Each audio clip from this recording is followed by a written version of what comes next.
என் அன்பு சகோதர சகோதரிகளே, ஆண்டவராகிய இயேசுவின் நாமத்தில் உங்களை அன்போடு கூட வாழ்த்துகின்றேன். சுகமாயிருக்கிறீர்களா? வாழ்க்கையே போராட்டம், எங்கே சுகமாயிருக்க முடிகிறது என்று சொல்லுகிறீர்களா? உங்களுக்கு மட்டும் போராட்டம் அல்ல, ஊழியம் செய்கிறோமே எங்களுக்கும் போராட்டம் தான். நாங்களும் மனிதர்கள். உங்களுக்கு குடும்பத்தில் போராட்டம், எங்களுக்கு ஊழிய பாதையிலே போராட்டம். உங்களைப் போன்ற பிரச்சனைகள் பல எங்களுக்கும் உண்டு. ஆனாலும் ஆண்டவருடைய கிருபையினாலே எல்லாவற்றையும் கடந்து வர ஜெயிக்க கர்த்தர் இதுவரைக்கும் உதவி செய்கிறார். ஒருவேளை போராட்டம் இருக்கிறது என்று சொல்லி ஊழியத்தை நிறுத்திவிட முடியுமா? விசுவாசிகளுக்கு போராட்டம் வந்தால் போய் அமைதியாய் தூங்குவார்கள். ஊழியர்களுக்கு போராட்டம் வந்தால் அமைதியாய் தூங்க முடியாது. முழங்கால்களை முடக்கித்தான் ஆக வேண்டும். ஊழியத்தை செய்துதான் ஆக வேண்டும். பேச வேண்டிய இடத்தில் பேசித்தான் ஆக வேண்டும். பிரசங்கிக்க வேண்டியதை பிரசங்கித்துத்தான் ஆக வேண்டும். சபையை நடத்தித்தான் ஆக வேண்டும். தப்பிக்கொள்ளவே வழி இல்லை. ஆகவேதான் ஊழியர்களுக்காக ஜெபம் பண்ணுங்கள் என்று உங்களை அன்போடு கூட நாங்கள் வருந்தி கேட்கிறோம். நீங்கள் கேட்கலாம், என்ன ஊழியர்களுக்கு போராட்டம்? அவர்களெல்லாம் நன்றாய்த்தானே இருக்கிறார்கள் என்று. இல்லை, ஊழியர்களின் ஆரம்ப காலம் மிக கஷ்டமான ஒரு காலகட்டம். எத்தனையோ ஊழியர்கள், தேவனுடைய மனுஷர்கள் புசிக்க ஆகாரமின்றி, உடுக்க உடையின்றி, நல்ல வாகனங்கள் இன்றி கலங்கி போயிருக்கிறார்கள். நான் திருமணத்திற்கு முன்பதாக என்னிடத்தில் ஒரு 2 வீலர் தான் இருந்தது.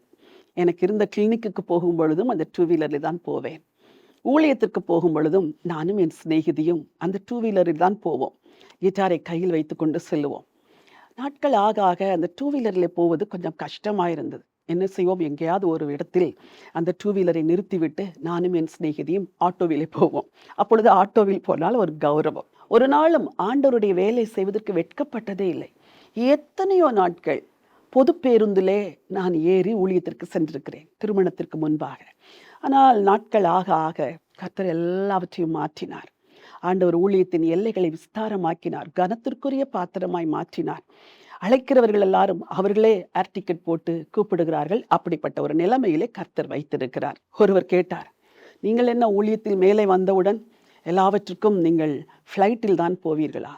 ஆமாம், இப்பொழுது கர்த்தர் அப்படி ஒரு கனத்திற்குரிய இடத்தில் வைத்திருக்கிறார். நாங்கள் போகிறோம்.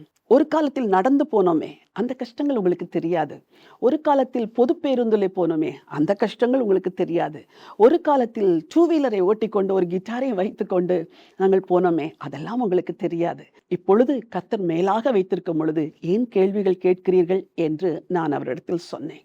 ஊழியர்கள் நெடுநாட்கள் நன்றாய் இருக்க வேண்டும் என்றால் அவருடைய அந்திய காலங்களிலாவது அவர்கள் சற்று வசதியாக இருக்க வேண்டும், நன்றாய் புசிக்க வேண்டும், நல்ல வாகனங்களை ஓட்ட வேண்டும், நல்ல உடை உடுத்த வேண்டும். எல்லா ஊழியர்களும் விசுவாசிகளுக்கு ஜெபிக்கிறோம், அவர்களை ஆசீர்வதிக்கிறார், வேலைகளை கொடுக்கிறார், வீடுகளை கொடுக்கிறார், வாகனங்களை கொடுக்கிறார், தொழில் பெருகுகிறது, மேன்மையாய் வைக்கிறார்.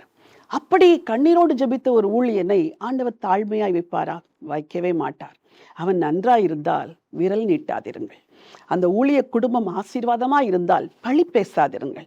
அவர்கள் கஷ்டப்பட்ட காலங்களை எல்லாம் பார்த்த ஆண்டவர் தான் இன்றைக்கு கனம் பண்ணி வைத்திருக்கிறார்.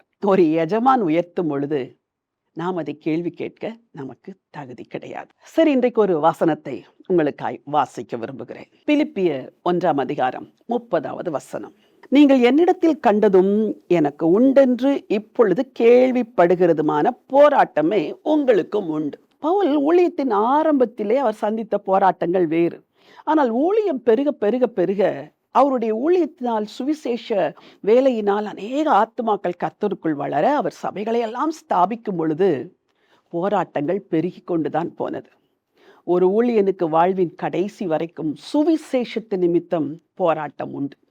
ஒருவேளை அமெரிக்கையான ஊழியம் செய்தாலும் சத்துரு போராட்டங்களை கொண்டு வந்து போடுவான். இங்கே பவுல் எழுதுகிறார், என்னிடத்தில் கண்டதும் என்னிடத்தில் கேள்விப்பட்டதுமான போராட்டங்கள் தான் உங்களுக்கும் உண்டு. இப்படியெல்லாம் சொல்லிவிட்டு 4ஆம் அதிகாரத்தில் சொல்லுகிறார், கர்த்தருக்குள் சந்தோஷமாயிருங்கள், எப்பொழுதும் சந்தோஷமாயிருங்கள் என்று உங்களுக்கு சொல்லுகிறேன். நீங்கள் ஒன்றையும் குறித்து கவலைப்படாமல் எல்லாவற்றை குறித்து உங்கள் விண்ணப்பங்களை ஸ்தோத்திரத்தோடு கூடிய ஜெபத்தினால் தேவனுக்கு தெரியப்படுத்துங்கள் என்று எழுதுகிறார். வாழ்க்கையில் ஊழியருக்கும் விசுவாசிகளுக்கும் சுவிசேஷத்து நிமித்தம் ஒரே விதமான போராட்டம் தான் இருக்கும். ஆகவே அந்த போராட்டங்கள் வரும் பொழுது சோர்ந்து போகாதிருங்கள். எல்லாவற்றையும் ஸ்தோத்திரத்தோடு கூடிய ஜெபத்தினால் தேவனுக்கு தெரியப்படுத்துங்கள். ஆண்டவரே, நீர் எங்களை இப்படிப்பட்ட போராட்டங்களிலிருந்து விடுவியும் என்று உங்களுக்காக ஜெபிப்பதைப் போல ஊழியர்களுக்காகவும் ஜெபம் பண்ணுங்கள். ஆண்டவரே, அநேகருடைய வாழ்க்கையை விடுவிக்கிற இந்த ஊழியர்களுக்கு நீ நல்ல சுகத்தையும் பலத்தையும் நீண்ட ஆயுளையும் நல்ல வசதிகளையும் கொடுத்து வாழ வையும் என்று சொல்லி மனதார வாழ்த்துங்கள். அவர்களை ஆசீர்வதியுங்கள். என்னிடத்தில் கேள்விப்படுகிற போராட்டம் தான் உங்களுக்கு உண்டு என்று சொன்ன பவுல், நீங்கள் எல்லாவற்றை குறித்து தேவனிடத்தில் ஜெபம் பண்ணுங்கள் என்று சொல்லியிருக்கிறார். ஜெபியுங்கள், உங்கள் பிரச்சனைகளும் போராட்டங்களும் மாறும்.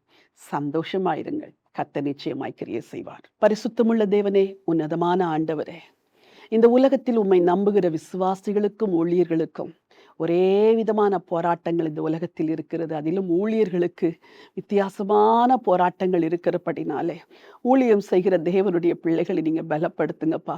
அவர்களுக்கு உண்டாகிற எல்லா போராட்டங்களிலும் கர்த்தர் கூட இருந்து விடுதலை தாங்க. ஜனங்களுக்காய் திறப்பில் நின்று மன்றாடி அசுத்த ஆவிகளோடு போராடி இவ்வளோ போராட்டங்களின் வழியாய் கடந்து செல்கிற எல்லா ஊழிய குடும்பங்களையும் கிருபையாய் தேவன் நடத்தும்படியாய் ஜெபிக்கிறேன். அதே போல விசுவாசிகளாய் இருக்கிற தேவ பிள்ளைகளுக்காக ஜெபிக்கிறோம்பா.